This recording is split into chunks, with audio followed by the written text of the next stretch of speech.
Hello. आजच्या random टॉक्समध्ये एक गोष्ट जी की तुम्ही रिलेट कराल, जे माझं नवीन फिअर अनलॉक झालं आहे त्याच्या बाबतीमध्ये. यावेळेस मी जेव्हा घरी जात होते तेव्हा मी ट्रेननी प्रवास करत होते आणि ट्रेननी प्रवास करताना माझ्या लक्षात आलं की आपल्या आजूबाजूच्या लोकांना आपण खूप ऑब्झर्व करतो, आपल्याला खूप वेळ मिळतो. तर पॅरलली मला एक काका बसले होते बाजूच्या कंपार्टमेंटमध्ये आणि ते रात्रभर मोबाईल ऑपरेट करत होते. इतका मोबाईल तर आपण सुद्धा कधी बघत नाही.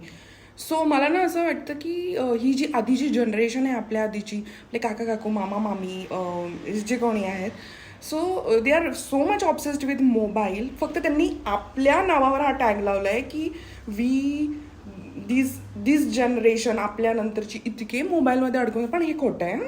ती लोक मोबाईलमध्ये खरं तर अडकून असतात आणि त्यांना भान पण नसतं की आपण कुठे आहेत, आपला मोबाईलचा आवाज किती आहे. त्यांना फुल व्हॉल्यूममध्ये रील्स बघायचे असतात, फुल व्हॉल्यूममध्ये व्हिडिओज.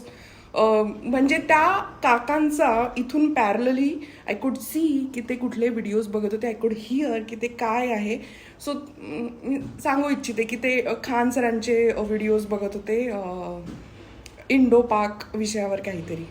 सेम परत येताना मी जेव्हा ट्रॅव्हल्समधून येत होते तर साईडच्या सीटवर काका काकू होते आणि ते काका सकाळी 5 वाजता सिरियल बघत होते मोठ्या मोठ्यानी.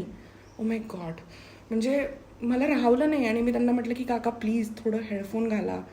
म्हणजे ही सांगायची जर वेळ येत असेल तर. सो कोण कोण रिलेट करते माझ्यासोबत. भीतीचं वातावरण आहे खूप. बाहेर गेले की मला कोणी ओ माय गॉड. माझ्या घरात पण अशी काही लोक आहेत. I know you relate me.